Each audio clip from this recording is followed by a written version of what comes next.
বন্যা কবলিত এলাকাগুলো থেকে যতই পানি কমছে ততই স্পষ্ট হয়ে উঠছে বাড়িঘরের ক্ষতচিহ্ন। আশ্রয়কেন্দ্র থেকে শুরু করে উঁচু স্থান কিংবা বাঁধে আশ্রয় নেওয়া অনেক মানুষ বাড়িঘরে ফিরলেও মাথায় তাদের পাহাড় সম দুশ্চিন্তা।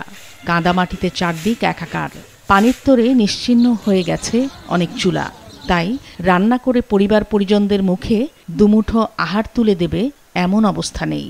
এছাড়া বন্যায় সড়কগুলো বিধ্বস্ত হওয়ায় যেসব স্থানে ত্রাণ বা রান্না করা খাবার বিতরণ করা হচ্ছে সেখানে গিয়েও তার সংগ্রহের উপায় নেই। আমাদের বাসায় বন্যার পানি ঢুকেছে, এর জন্য চুলাগুলো ভেঙে গিয়েছে, এর জন্য আমরা খেতে পারছি না। আমাদের বাড়িতে পানি উঠে গেছে, আমরা বাড়িতে থাকতে পারছি না, পিছনে পানি, আমাদের বাড়ির চুলা চাকি সব ডুবে গেছে।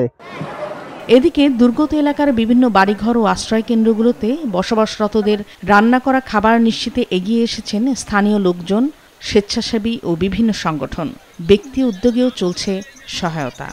আমাদের শুরু থেকে এখানে আমরা এই জায়গাটা পুরো পেয়েছি, যিনি দিয়েছেন কৃতজ্ঞতা প্রকাশ করছি। আমাদের রেগুলার 500, 700, 1200, 1300 করে আমাদের লিকুইড মানে খাবারটা তৈরি হচ্ছে, মুরগি খিচুড়ি। প্রথম দিন থেকে এখন পর্যন্ত ইনশাআল্লাহ আমরা করে যাচ্ছি, মানবতার সেবায় আছি। প্রতিদিন ভোর হতেই কোনো বাড়ির আঙিনায় চুলা জ্বালিয়ে বড় বড় হাঁড়ি ও ডেকচিতে রান্না চলে ভাত, ডাল, মাংস, ডিম ভুনা কিংবা খিচুড়ি। এরপর দল বেঁধে চলে প্যাকেটিং। আমরা আজকে বিরিয়ানি নিয়ে আসছি মিনিমাম 700 মানুষের জন্য। এই মুহূর্তে এখন যেহেতু বন্যার পানি নেমে গেছে, এখনো তারা বাড়িতে পুরোপুরি যেতে পারে না বা রান্নার পরিবেশ এখনো হয়নি, তাদের জন্য রান্না করা খাবারটা এই মুহূর্তে খুব জরুরি। বানের পানি মাড়িয়ে রান্না করা সেই খাবার নিয়ে পায়ে হেঁটে পিকআপ ভ্যান কিংবা নৌকায় ছুটে চলেন স্বেচ্ছাসেবীরা। সরবরাহ করেন কোনো আশ্রয়কেন্দ্র কিংবা বাড়ি বাড়ি। সকালবেলা নাস্তা দেয়, দুপুরবেলা ভাত দেয়, রাত্র ভাত দেয়। 2 বেলা খাওয়ান ঠিক মতো দিতেছে, কোনো আড্ডা ফাড্ডা নাই, কোনো পোলাপানের কোনো ইয়ে নাই। আমরা সুন্দরভাবে চলে যাইতে আছি।